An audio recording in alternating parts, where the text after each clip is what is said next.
Live momentarily, Cameron. Hi, Cameron. Valerie, we're gonna be live momentarily. Okay. During 2020.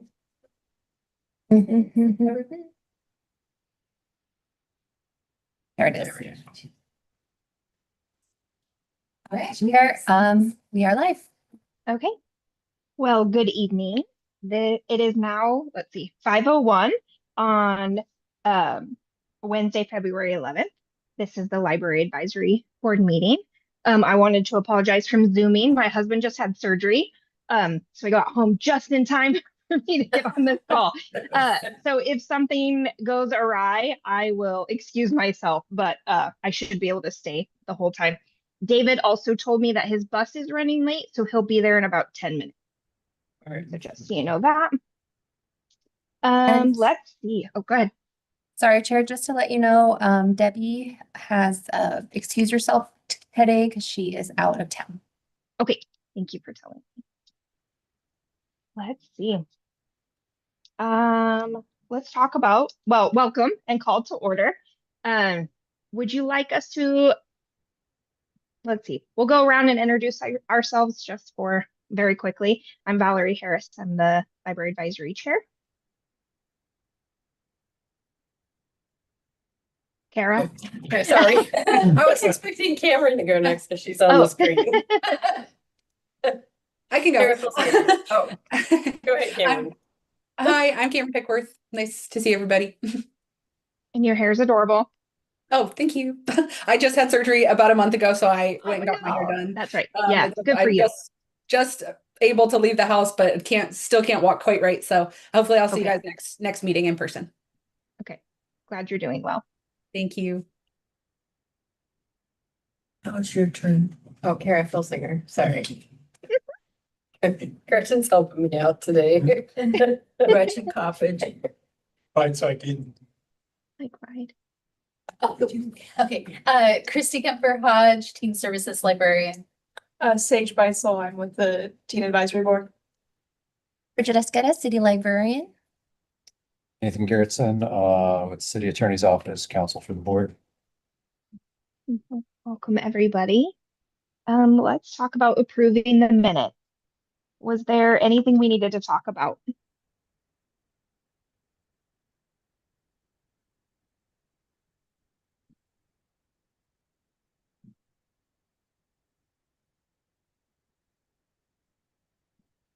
Did it help having it in the packet? Yes. I move to approve the minutes from January 11th, 2026. And I second.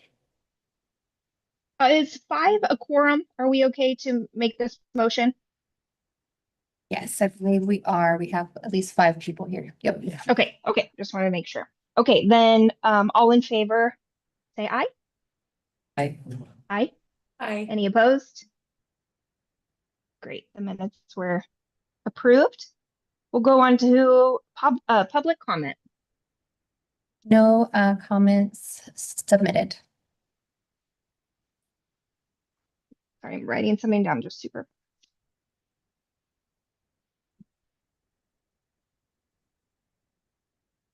Okay, Teen Advisory Board update.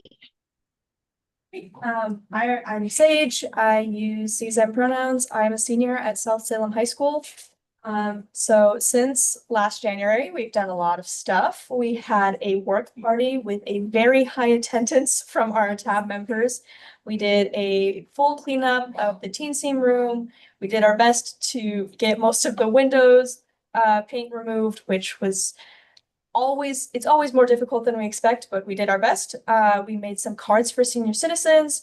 We wiped down the blackboard, both of them, and we set up our advanced reader copy papers, the reports from our tab members. We set those up on the wall so now the teens can read them and see what we've read and what we recommend for the upcoming books. And we played some games. So our new library assistant, Kira, now has set up the tab book recommendation display. So tab will be continuously submitting recommendations of books we read, and they will be set up in the library upstairs in the teen scene, or right outside of the teen scene in the teen area, so that teens can see what we recommend and read them. Love that. At our next meeting, which is tomorrow, Kira will be attending, so everyone can get to know her and she can get to know us. And we will also have our annual White Elephant, which is turning into a little bit more of a like friend Valentine situation, being as Valentine's is this weekend. So we'll do kind of standard White Elephant, have books as the gifts, and pass and steal and have books. And yeah, I provided love by that. the youth services staff. And of course, planning is always ongoing. We are brainstorming and giving feedback about potential summer events and prizes. It's always a good time. I Thank you. love the White Elephant book gift exchange. I work at a bookstore and I just feverishly wrote that down. I'm like, I'm stealing that. That's what we're doing for each other. I love that so much. Yeah, we That'd do it be every so year. fun. It's a good time. Sage, when Awesome. you post what books you recommend, do you say why? Yes, we have a little blurb about the book. Could you give us that list? Specifically me? I mean, Yeah, I'd I love would to love to see it read on a 'em. regular basis. He has it. I don't have it. And actually Kira has it, so I will check in with her. Yeah, so we have a newer library assistant in youth services, Kira, who was one of our college interns last year. And so she has since joined our more permanent staff. And one of her kind of assignments is to be a dedicated support person for teen services. So I'm no longer flying solo, and it's been Yay. so fantastic. We've been able to do so much more.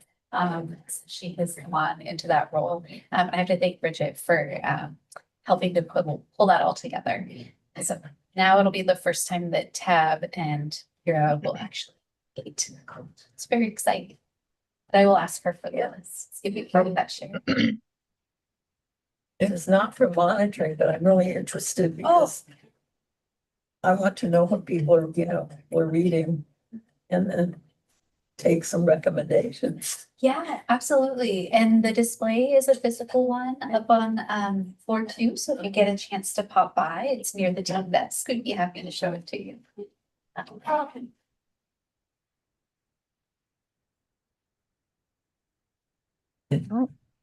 Was there anything else? Are we okay to move on? Okay. All right. Chair's report. I have a few things, but it looks like we're going to talk about some of them later on in the discussion items, and so I won't get into that. I did reach out to both chairs for Friends and Foundation. I only heard back from one about meeting, so I'll follow up. I totally forgot to follow up again, so I will do that. I also wanted to talk about the city council meetings and hoping that one of us could be at all the city council meetings, or at least some of them. Since I'm not there, I don't know what the best way to divvy those up. Maybe that's a next month problem, unless you guys can figure that out maybe after the meeting, or just email me like, hey, I'm available this date. David, you had texted me. Do you know if she was able to watch the video online? I don't know. Taylor, are you online?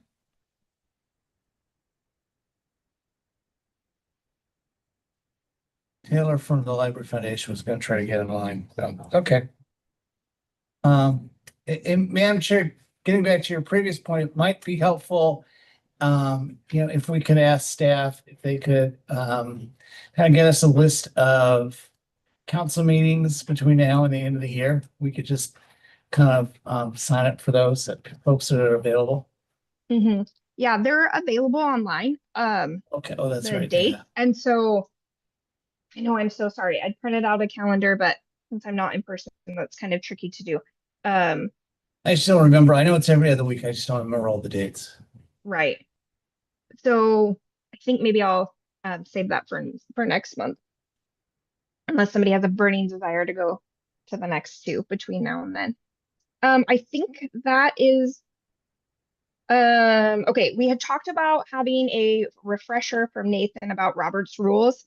Bridget was able to tell me that we have some applications submitted for our open board seats, but those won't be filled for the next few months. And so we're gonna put a pin in that and allow Nathan to come up with, not just put him on the spot, but maybe a short presentation about, what we can and can't do and can and can't say and how to be professionals in and outside of the library. So we'll put a pin in that, but maybe around April, I think, Bridget, if I remember correctly, we were hoping to have our new board members on maybe by then. All right, we will go to the city librarian's report. Yeah, attached, you will find all of what happened in January, and you'll see how our numbers just keep increasing. And I think a lot of that is because of the added hours. I know we're going to talk about that later, but I did provide the stats comparison for the last 2-3 fiscal years, so you can see just the trends that we're seeing just in the use of the library and circulation. But we had a very wonderful, one of the things that stand out for January was that we did that kindness challenge, which brought on a lot of participation from all ages. It was really great to hear people interact with the display and all of the other activities, and even staff. It was very well attended, and January was just not as quiet as we're used to. So that's been a change. Also our library audit, which isn't on the library report, but our library audit has concluded, and the results of that report and everything will be made public next Tuesday. So if you want to see what that report entails, just look at the city council meeting. It's actually going to be the budget committee meeting, so you'll be able to see all of that report and the recommendations there. Great. And I'll make sure to forward that on once it becomes public. Okay, awesome. Thank you. I have a soft spot for the bookmobile. So I love, it says 231 first graders got their library cards, and I love that so much. I wish we had the capacity to make sure every student in Salem Kaiser had that. And so I love that. And I love the octopus is it Octavius? Am I correct? Octavia reads. It's so cute. And I love that you brought in an artist to do that. And everything surrounding this book has been so popular and so everybody's so excited. So I'm stoked that we have to move her speech to a bigger place, and I'm so excited for that. We've reached a new milestone for this program. So we've already reached over 750 signups. And we've already beat all of the stats from all of the other previous Salem Reads. So this book has been captivating a wide range of audiences. So we're so happy that we've been able to acquire the author, and I think the Netflix movie also helped in that as well. So we're going to have a full house on next Wednesday, I believe, or next Thursday. Thursday. Yeah, Mhm. Thursday. And I just, Kara, oh, go ahead. I was here at the tree presentation that had to be moved because there were so many people. The room was completely packed, and they relocated the entire audience to Laux, Oh my goodness. which was amazing. And it was very seamless, and it only started 5 minutes late, which is incredible. But Sonia was running around. I mean, everyone was just doing all the things, and it was, as an audience member, it was completely seamless. It looked like, oh, we planned on moving it. So it was great. Well, just a further shout out, I was at the concert on Saturday and that was packed. And it was then nice to come over to the library and just see, in addition to all the people that came over to the library afterwards, just to see all the interaction here of all the different activities that are going on. It's just, kudos to you and your staff. All this energy that's in the building. It's just remarkable. So kudos. So Kara, when they moved you, was everyone putting a straight line to Laux or how did? It was like a little single file. It was, I mean, it was, some people had to wait for the elevator to come, but it was just like a little procession and everybody kind of sat down and the author, I mean, he just totally rolled with it. He had a bunch of stuff on a cart, so he had to get all of that up there and. Come on, we're not a wild group. We don't protest. We stand in line and go over. But I mean, I think everyone actually just being able to spread out, it was really crowded in Anderson. Like everyone was hot and so it was a nice problem to have. Right. Yeah, sure. Yeah, if there hadn't been room, we would have been in deep trouble, but. I'm sorry, Valerie, you said my name is out. What? Well, Kara and I were talking to Sonia, I can't remember when, about maybe volunteering before, but like if you needed board help before the author's presentation. Do you know if that is still needed? I know that's kind of a Sonia question. Help is always needed and appreciated. So Okay. I would reach out to Sonia if anybody would like to see what upcoming programs they would like. If you had time, you could always look at the calendar and see if there's one that calls to you and see if we need help. I think we could always need help either with setting up the room or cleaning it after, or even counting people. Like, we appreciate the help. Okay. I'll reach out to Sonia and I'll bug her to send us or to send you to send us information about volunteering. Let me just jot that down.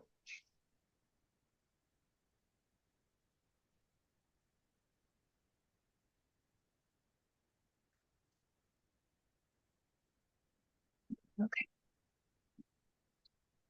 Okay, Bridget, are you okay if I move on? Yeah. Okay. Friends of the Salem Library report.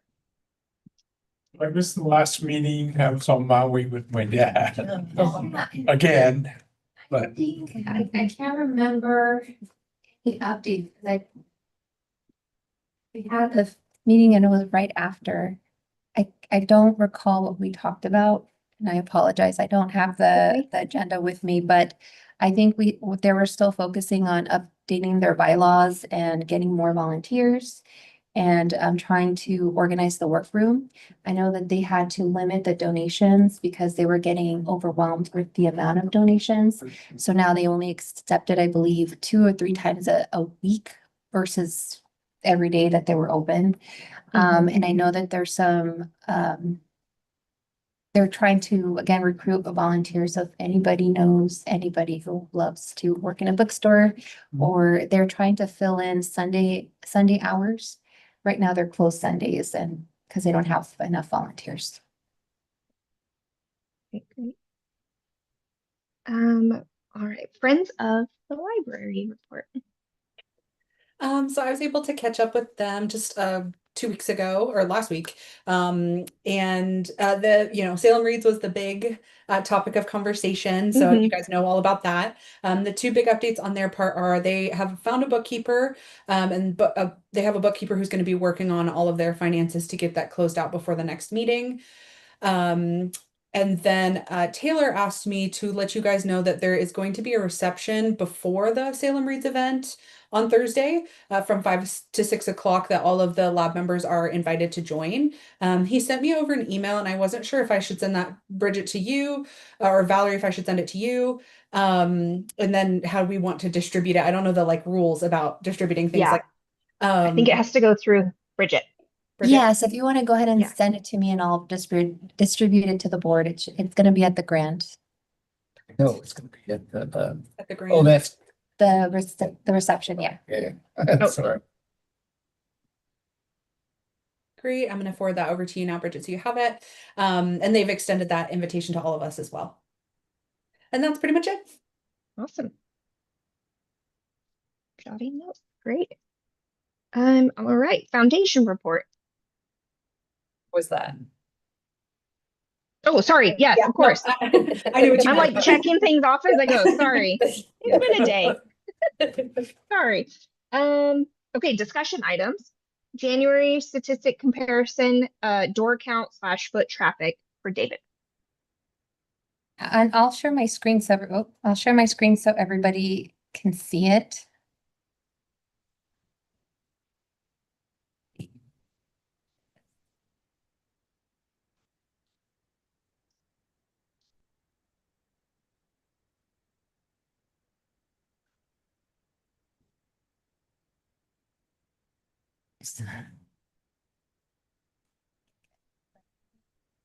Can everybody see the City of Salem agenda?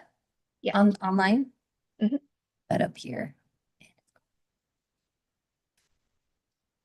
All right, let me stop sharing. Sometimes happens with this computer.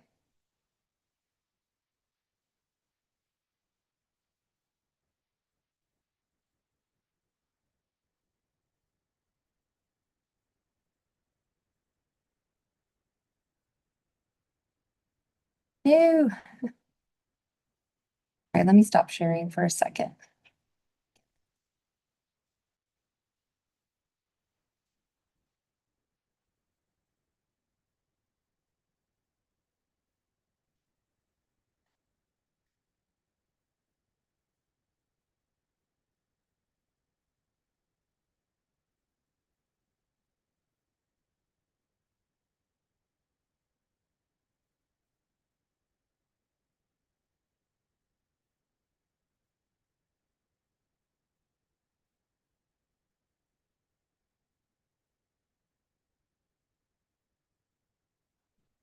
This is the hard part. too. Um, share screen. Okay. Scroll down.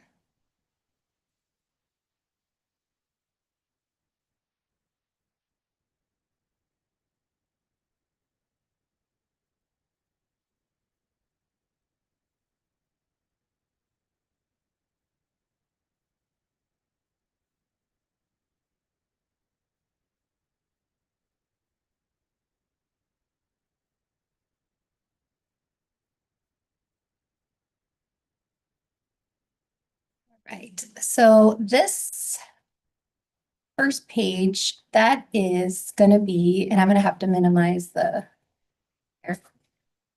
Okay, so what you're looking at on this page is our door count. So that is the foot traffic. And I know it's a very small on the page, but the colors of the red indicate the most, like the redder the box is, the more foot traffic we have.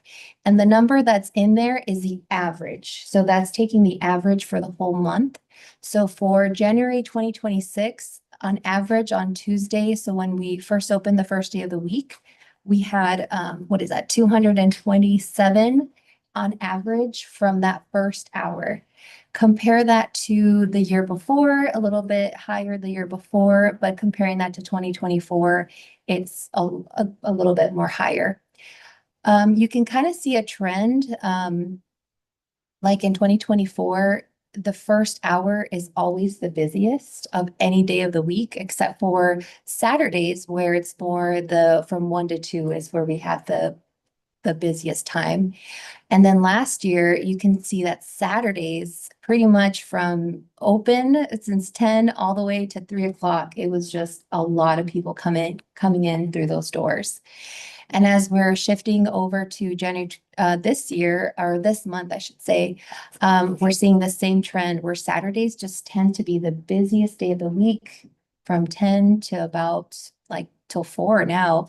So you're seeing the amount of traffic, it has increased and it has still remained the same. During the weekdays, like 10 to 2 is usually the peak times. And you're seeing on Sundays how it's starting to build up because we just started to open that come November. So that's the actual foot traffic and the averages. Can I ask a question? Of course. Now that I understand it's averages, Yeah. in the early morning hours, is that security hitting the door? Like there's. Oh, that's staff. So That, okay. So that's counting Yeah, that's, it, or the library ghost. oh gosh, I hope not. As you can see, yeah, we have some staff late in the evening. That's our custodial. Gotcha, okay. Facilities, but this is counting all the traffic. So at every entrance on Loups, the main entrance when you walk in, and then at the one here in Plaza, there's these door counters, these black and white boxes on the top. It counts those people when they walk in. Gotcha, okay, thank you. And then for the actual references, so this is capsulating how many interactions staff have with a person. And again, it's the averages. So you can see, I'm going to try to zoom in here. We get a lot of questions, and this is capturing both directional questions like, hey, where's the restroom? Or can I get a computer pass? And also reference questions. I need to place a hold on that book. Do you have a book? Or questions about their account. So this encapsulates any time a staff member interacts with the person. And we have to keep these stats, one for when we do scheduling and how many people we need at a desk, but also we report these out for the state library report as well. And you can see Saturdays as well as Fridays right now for that January have been very busy at the front desk. And pretty much throughout the whole day, it seems like Fridays and Saturdays seem to be the most interactions with staff and people. So this is the most current 2026. And if you go down to the middle one, this is for 2025. You can see a little bump in the numbers, especially for Fridays.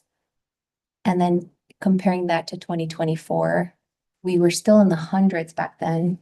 Now, I don't think we see that unless it's during the slower times, but still close, very close to the 200s. So the Just- Monday data is just West Salem. Yep, West Salem, now that we're I was just open. gonna ask, yeah. And West Salem is included in the other. It's all together added up. Correct, Okay. yeah. I think it's interesting looking at these numbers, and thank you for providing this, is that you're right, Sunday is growing. I mean, Sunday afternoon is probably as busy as any other, looks like any other day during the week. Getting there. Yes, and something to keep in mind is that while we have 40.5 staff members, FTE, Fridays, Saturdays, and Sundays is when we have the staff split schedules. So on Sundays, we only have about 11 to 12 people here. Wow. And then Fridays and Saturdays, I think they average a little bit over like 20, like or less. Yeah, about 20 people here. So we're doing it with less staff on those busiest days. So we really rely on our volunteers. We're trying to recruit more volunteers for shelving help because that's one thing that we struggle the most. For Saturdays, we tend to run out of carts. I believe we ordered more carts last year. We ordered 8 more. So in total, they have about 20 to 25 carts back there. Clive, you should know because you help us a lot with shelving. But sometimes we have none. So that's when we do a siren call for the library staff. Like if anybody's available, please come down to shelve. And that's our first priority because we can't check in book, the book drop. We can't help people like when they're, checking in their books, like we have nowhere to place them without the carts. So shelving has been an issue. And then Sunday crew come in and there's like a whole row of things to shelve. Plus we have courier things coming in from other libraries. We have to process holds. We have to pull. Right now we're averaging about 300 items a day for holds. So we have to pull those every day. And again, relying on our volunteers to help with those lists. What time do you need people on Sunday? Anytime. So we're open 10 to 5, whenever time anybody can come in. We just hired 4 high school program aides, and their job is going to be just to shelve. So that's going to provide a lot of respite for staff because it is stressful when you're on the desk and you're working in the back workroom. Sometimes they'll need to step into the front desk and to help assist with all the with all the people, because we do get lines, which is why we have that line marker now, because that helps have people lined up versus crowd around the desk and just kind of wait there and put extra pressure on staff. So now we have that line.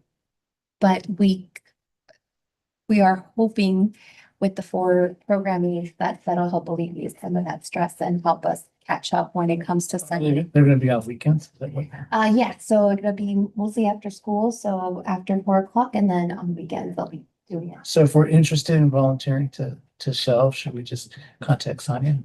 If you wanna, if you're interested, just anybody who's interested, just send me an email and then I'll follow up with the supervisor in that division and. I even saw Bridget when I was here one day. You were checking out computers and I mean, Sometimes I get, yeah. you Called up. Is that, I see Bridget everywhere. I'm I did. everywhere. This is only slightly related, but I forgot to ask you during your update. Did you get your recruitment out and are you getting good applicants and have you had interviews and do you have help yet? Yeah, so Lot of questions. today I had, Sunday was the closing date, and I got the applicants today. I finally reviewed them. And so now I'm waiting for HR to send out the invites. I'm hoping that we can get the interviews done next Wednesday, but depending on the final scoring, we might have to do 2 days because I have so many great applicants. Which is Great. That's an excellent problem. to have, yeah. I was spoiled with choice. Good. That's great. And, oh, I'm sorry. That's all she answered all my questions. Okay, because I can't follow in a direct line. To get back to the volunteering, if people are interested, we contact you. If friends of ours are interested, contact you. Oh, yeah, please. Okay, And that goes both ways for friends too, like the friend of the library, if anybody's interested in working in the bookstore on Sundays, yeah. okay. What would the hours be for shelving? Whatever your availability is. So we always work around their availability and you tell us, sorry, I'm only available from 10 to 12. We'll take it. We'll take anything. Are they general like 2-hour shifts or is it really what people work? We try not to schedule more than 2 because it really is a lot of work, like physical strain on the body to bend over, to strain on your eyes, to look at the small print. Like even staff, they shelf off and on, so they'll be on desk for 1 hour and then shelving for 1 hour, so they're not straining. Because if you're doing a full day of shelving, it's a lot of physical work. Can you tell my boss that? Some people I'm gonna don't- use that tomorrow when I go to work. I'm sorry, I can only do an hour of shelving. Some people won't believe it until they do it, and then they'll like their back. Mhm. First thing is the back. The back starts to Mhm. feel it in your back. Sign And up then is your all, it's really easy. Oh, It's for really volunteering. easy. Yeah, there's an app you go to. Called It's really easy to schedule yourself just on the website. It's an app you download. yeah. So once you get recruited, you get access to that app. Yeah, Oh, okay. it's really easy. Does anybody else have questions regarding the stats or data? Thank you for Thank you calling. for doing that. Mhm. I was happy to provide the information. Now the hard part, how am I gonna get out of it? Yeah. Do you want us to move on and start discussing the next thing while you do that, or do you want us to wait? No, go ahead. Okay, so the next Okay, thing is to David, and it's the Jackson County Library incident. Well, I wasn't really necessarily wanted to discuss the incident per se. I just wanted more of a sense from from Nathan and from Bridget in terms of kind of what is our role as lab members. If there are complaints, if there are about material in the library, what's kind of and do we have a role? Is that dealt with internally? Just And we have if new this- board members on here. I just want to I make sure. don't know what incident you're talking about. I could provide a summary of what happened. So at the Jackson County Library, which is a district library, they're a specialized district with a small district board, a governing board. So that is different from an advisory board. What happened was there was a gentleman who was watching explicit materials. Well, let me rephrase that. He was watching videos of underage children getting like bathed and like getting their diaper changed, where these children were nude, and he was zooming and stopping the videos in their private regions. Is this a patron or? This was a patron on a public computer. Oh, And it was making people around him and of course parents very uncomfortable. So they reported to staff multiple times.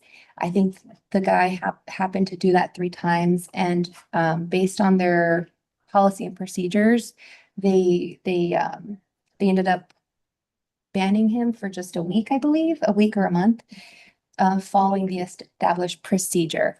However, because of what the content was, and then later on they found out that he was a registered sex offender, the optics were not great. And so the word got out, media got hold of it, and it became like a very big topic in the community. People were very upset. They started to write to the board, to the mayor, like even like the district attorney got involved.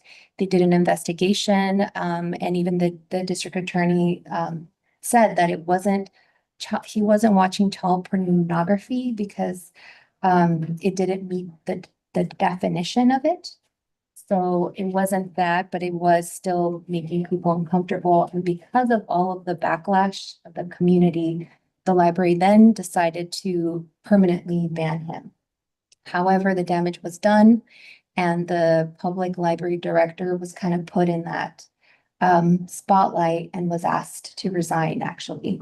So right now they're I haven't checked the latest update, but that was just last Wednesday. And I don't know if she's going to resign or not. But Last I heard was she was on administrative leave, so it's an update. that she yeah, has. so she has been asked to resign officially. So, and the reason I bring it up is not necessarily the incident itself, and I appreciate you asking about that, is more if a situation occurs in the library, if somebody watches something that another patron may find uncomfortable, what is the process currently here? And are people allowed to provide any complaints to the lab, or is that done internally, or what? I just kind of wanted to know the process so that we all know if something was to come to us. Yeah, so public comment is a way for people who want anything discussed or brought to your attention. As a library advisory board members and representing different areas in the city, I mean, people can come in and say, hey, I disagree with the internet policy, and I think you guys should discuss it here as a board, because that is something that could be under your purview that you can recommend to council then to have us change. But as far as if the patron then has to reach out to you all, most often we get the complaint directly. So person to person, sometimes via email, phone calls. But those all are because of the patron who wanted to talk to us regarding it. So that would be the process. If somebody had a public comment that they wanted to just discuss or make you aware, they were really upset regarding a certain thing, they could come and provide public comment so we can discuss and then make suggestion, or you guys can make suggestions. So for clarification, he was using a public computer in a public place, And then watching. as opposed to on his phone in a public place. Or outside the building, you can access internet and use it as well. Yeah. And we have a code of conduct. It has very strict process and rules of what a person can and can't do. And we follow that. That's our guiding points whenever certain things arise. And we do have an appeal process as well. And Nathan's involved in that, where we have, if somebody who has been excluded or something came up regarding that code of conduct, they have every right to challenge us on it if they feel that they were being discriminated or if they got excluded unjustly. You know, that is part of our code of conduct process. So Nathan, just to follow up to the previous question. Mhm. So hypothetically, if somebody uses a public computer or let me step back, has accesses online material Mhm. using the public library, let's say their phone, or sometimes I see people parked outside the building to access it. Mhm. And you know, let's say it's violent or inappropriate material. Is there anything that prohibits them from doing that? Not necessarily accessing a computer, but let's say accessing the internet through the library. I mean, and Bridge is the expert here, but I Sure. don't like, as far as accessing Wi-Fi goes, I don't think we really have the technology in place to stop people from accessing You Wi-Fi. have to prove who had the Right. internet in the first Yeah, place. and, you know, so a lot of things like with this Jackson County incident, like the DA reviewed and found that there was nothing criminal, and like what it takes for something to be actually criminal is quite a bit more extreme than what it takes to be, you know, objectionable to public mores. And, you know, so like the library does have a code of conduct, and it does regulate internet usage to an extent. Correct, yeah. So, And it's there in our policies. If you guys ever want to read it, it's very long, very specific in some areas. But whenever somebody logs into our Wi-Fi, or not Wi-Fi, Yeah. Wi-Fi and the public internet, there's an agreement that they are agreeing to. And it's, you know, it's all legalese of what they can and can't do. So if we catch them, we have to actually catch them doing the behavior for us to then act on our code of conduct policy. For explicit images or for doing any fraudulent things, it's first a warning, and then the second is 1 day exclusion, and then the third incident would be a 1 week exclusion. And I mean, we've have people currently who are, you know, they're repeat offenders, so we've actually had to bump it up to tier 2. So now they're like 30-day exclusion, 90-day exclusion, because they continue to do it on our computers.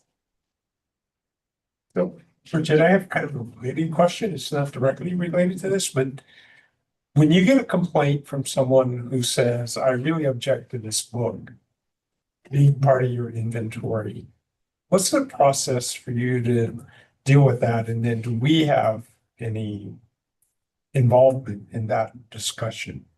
So there is a process for any book being challenged, and that's also on our website, where anytime somebody wants a book taken out from our collection, we go through that, and it's usually just the committee members for the collection, which would be the selectors and librarians. So they would review that challenge, and then we're guided by the ALA principles, our collection management policy, and there's a questionnaire that the patron has to fill out. And we then discuss it, and if they still are upset regarding our decision, then they can surely come here and have a bigger discussion about it, or if they want to go straight to council regarding it. But we have a collection policy that helps us kind of provide us the reason why we purchase what we purchase, and that's part of I mean, you have all your policies written, and our job is to advise you on policy. So stage. Thanks, Sage. So it's not, we wouldn't be the first stop for Yeah. complaining about books. They need to follow the process. And if the process has, say there's some criteria in there that's completely, they could come, we could talk with you about changing what's on your checklist, but it's not our role to say, yeah, that book's bad. Yeah, no, I just didn't understand what the process was. So I just wanted to get a sense for what happens when somebody raises a challenge or complaint or. luckily, knock on wood, we don't get See, as soon as I say it's gonna happen. I know, I was like, don't say it, You need to knock on real wood in that paper. right? I think most of the time people are passive aggressive, am I right? They just turn the covers, they hide the books, they Yeah. do things like that. It's gone to extreme where somebody has actually tried to throw it away and we've caught it. And that is a violation of our code of conduct where you're destroying city property because that is city property and you're trying to destroy it. So we do have rules in our code of conduct. A lot of times people will come to the desk and say, this is explicit, you need to get rid of it. And then we have a conversation and it's mostly education about why its purpose and we don't have straight up pornography in our collection, although I could understand that certain content in books and can be taken as that. But again, our collection should match the diversity and the tapestry of our community. And I think we do a good job here where if there's something there that's gonna make someone upset, everybody. And that means that we have a good, well-rounded collection because it is for everybody. Mhm. Well said. Yeah, and then you choose it as the Salem Reads. I'm just kidding. That's the jerk in me. David, was there anything else about that? Nope, she. Okay, nailed it I on think the that head. kind of, we checked 2 boxes off of our itinerary. It was, the Jackson County Library and then our role in reviewing. So if you're good, we'll move on to the next thing, which is the strategic planning. And Kara is going to lead that for me. Yeah. So last time, and I don't think we sent it out with this, so it's in the last meeting packet. I had sent out the notes, that when we did that strategic planning exercise. And I just wrote down the notes and frankly, the notes didn't spark a lot of memories for me. So you can read them again. But we'll have some new members coming. Hopefully sooner than later. But I think it's good for us to have some kind of action items that we want to work on. Last time, we wanted to do the new member orientation manual, which we did. We accomplished that. Oh, thank you, Bridget, found it. We're just gonna put it up on the screen. And Valerie and I met and we came up with just some ideas, these no ownership, they were just to get conversation started for some things that maybe we could focus on for this 2026, even though we're February already. So one, I think Valerie, this was yours, is just getting us some more education about the concept of a library district, which came up in the context of the levy conversation. But that's a kind of a long-term solution that the advocates were not interested in talking about right that moment, but that maybe is something long-term we would want to talk about. So I'm sure we could have the state library come in, that sort of thing. There is a webinar that the state library made specifically on that topic of how to create one, and it's very detailed and it's a 4-hour long. Oh my God. webinar. So I mean, I haven't had time to sit down and actually watch it because it's so rich in detail. But they can come and talk more about it, but it's going to be very high. And that may high be level. okay. So that was one idea for things we could do this year. The second was to just. Hold up, I'm sorry. Oh. Is that video on the state library website? It is. I can share Okay. that along with I can share the collection policy, all the things we discussed, I can share. it. Okay, Great. that'd be great. Thank you. Sorry, Kara, go That's- ahead. That's fine. That was one idea. The second idea was just to generally increase board member volunteerism on outreach activities.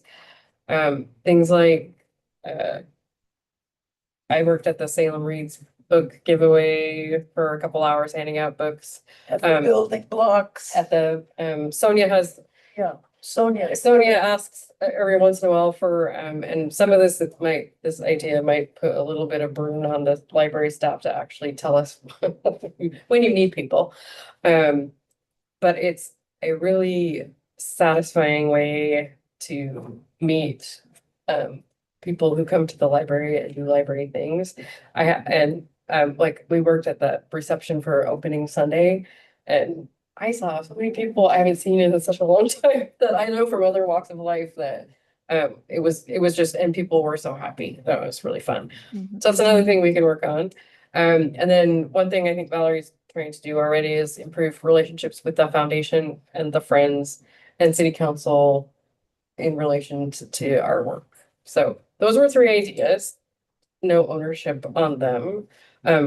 And I was just going to facilitate a discussion about any other ideas people had that you might want to work on for 2026. Any of these, any other suggestions? Bridget, do you track the hours that we put in? I mean, as part of your audit, do you identify our overall volunteerism activities?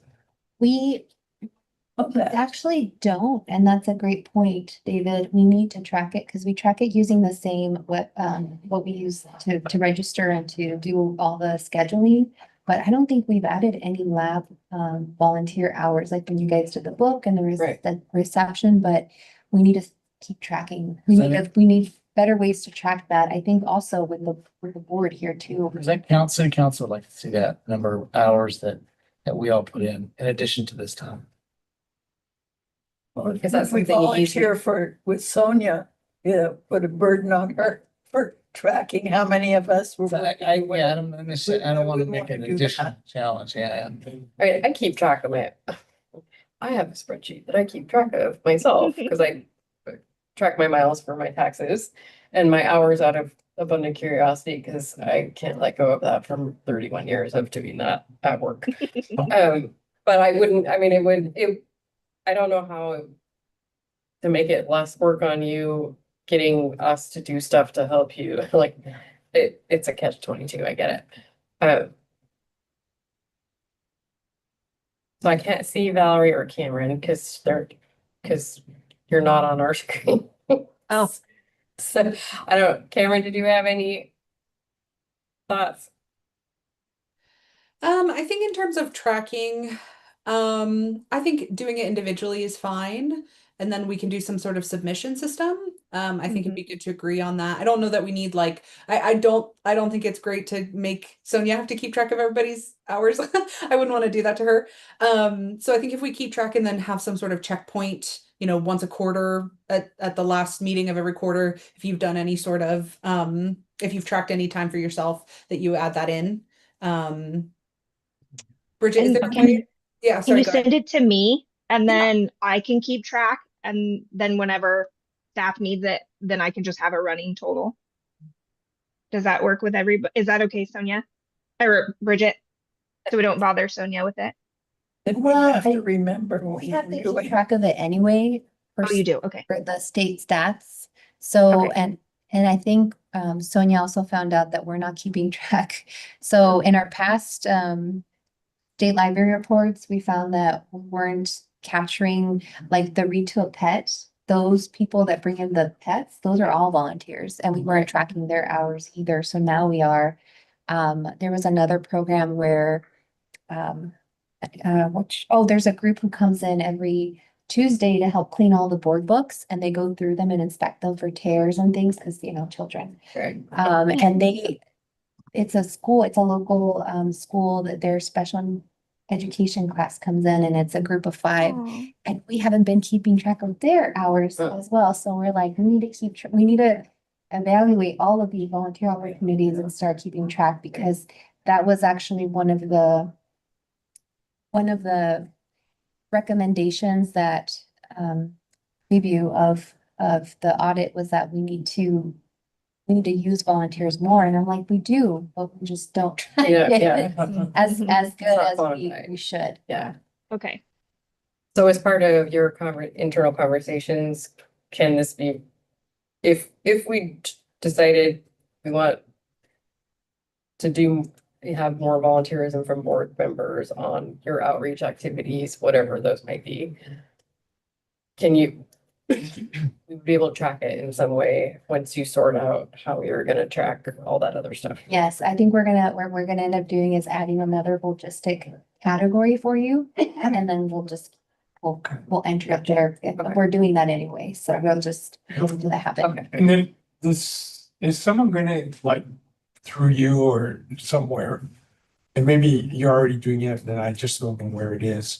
let's say, hey, you know, we're having this event. Be great if we get 2, 3 people to come in and help out, or I don't.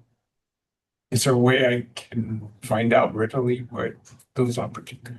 Yeah, so Sonia has been emailing the whole lab board. I don't know, Oh, okay. haven't gotten those emails, but I'll make sure that, See.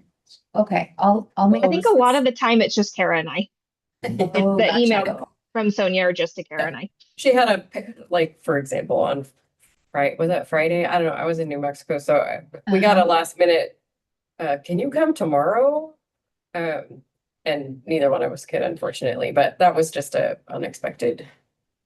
Yeah, I'd be curious because I haven't gotten Yeah. this either, so. maybe- Yeah, and you know, if I knew about it, I'd be. I think she did send out some bigger ones like the, what was it? Which one did you? Guided building blocks and, Juneteenth. There was a Juneteenth thing. oh, yeah, both of those. There was a Spanish speaking one. Yeah. Right in the park. But they were kind of few and far between, like the big events, but, yeah, so in order for us to volunteer, obviously, we do need to know how we can, what's coming up. I'll make sure she includes all the library advisory board Yeah. members. And then. All right, I'm happy to, It's just you two. Tyler and I are happy to help out, but other people can help also. Mhm. Yeah. So in terms of, do these 3 things sound okay for 2026? Does anybody want to amend, add, change, do something else? I think it's a good start, yeah. Yeah, I mean, I just made it up. We made it up, so. Yes, you do. As I do. especially the first one, if we can work on that, because the 5 years is gonna be up before. Yeah. you know, so, And that's you know, turn around. and right. And then we're at it's the not a 50th thing that year, and happens over. if we're gonna do something, we better do it now. Mhm. All right, so, when our new folks start, where that might be. So they opened the applications? Have they done any review? I'm sorry, I wasn't totally paying attention when you said what was happening with that. Yeah, so I can provide an update. So we have received just one application and they are going to start reviewing and so the city has a committee and which also includes the council. And so they review all of the applicants and then they will recommend which ones to move forward with. And then at a council meeting, they'll approve. And so that whole process will probably take 2 months because they haven't even met. They said that they were gonna meet not till the end of February. Okay. So we'll revisit those when we have everyone Yeah. on. But if you know anybody, we still have, I mean, but currently we have 2 vacancies, so when there was only 1 applicant. Right. So Yeah. Can I one make more a too. recommendation? For this, with the new people, if you or somebody could meet with them as they come on. So that they get a clear picture of what they will be doing and what is expected. Kara and I were talking about that, which is why Kara Clyde and I made the orientation packet, because I felt a little lost when I came on, and I'm sure you all did also. I And it did. was, Yeah, well, I didn't, because this was way the olden in days. the olden days. yeah. Prior to Kara, its arrival, but I was given, as was another person who came on, an in-person interview with the librarian. And we discussed my expectations, what I saw, and it was a clear picture. And so there really were no surprises once I came on. well, I think our hope with the orientation packet is that Kara and I would meet with them since we're chair and vice chair and whoever that would be or would want to be involved, but like meet them for coffee and kind of go through that orientation packet and answer questions and have that face to face, like you're saying, to free up maybe the library to not Right, have yeah, to do that. But if Oh, that's no, okay let's with make you Bridget guys, But She's gonna have a deputy soon. so. Yeah, they're gonna do. That'll be. So much free time. Well, that's good. Because I think what they're, the requirements or the expectations in terms of their attendance, Right. so they have a bag of knowledge. Right. And all of that is in the orientation packet we've created. Good job. Which I still have to review, so, and I Yeah. know, and Nathan has reviewed a portion of it, and now it's on my court to provide he asked a lot of questions, so now it's my job to go through his questions, so Okay. it's on my court right now. On my phone. Sounds good. Don't even worry about it. Okay, Even if we had somebody new come on and we didn't have it, officially approved, we could still run them through expectations, meet for coffee, introduce ourselves, Right. talk about, code of conduct type things. All right. So let me find my notes. Are there any action items? Since it's 6, we need to move on. I was just clarification. I know we talked about a few meetings ago about trying to set up a meeting at our West Salem branch. And I was just looking at the calendar. Do we want to look at maybe either an April or a May visit to that location? Just depending on that, we'll look at the weather. And what's happening on the bridge. Yeah, I know that's part of it. I think things aren't gonna start until the summer. That's the latest I heard. I have not Does the been, West Library have the capability of hosting a Zoom meeting? we do, They yeah, do? we have Okay. camera, we have a big meeting space. Yes. And we also have a TV there available, so we can. Okay. This nice little meeting room. It's actually bigger than this.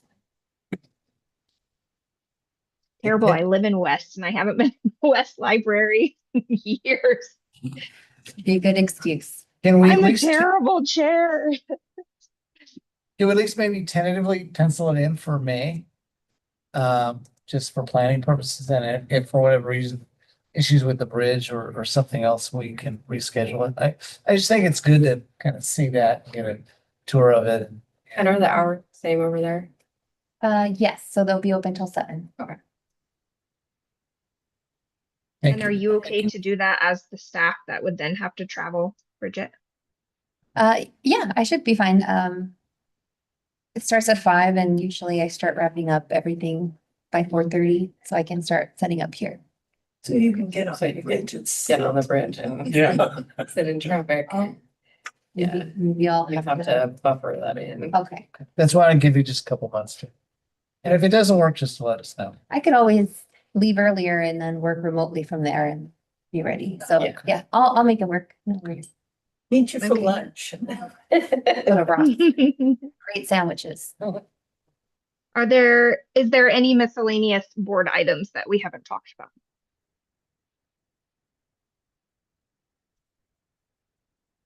Okay, I'm gonna take that as a no. Would somebody like to make a motion to adjourn our meeting?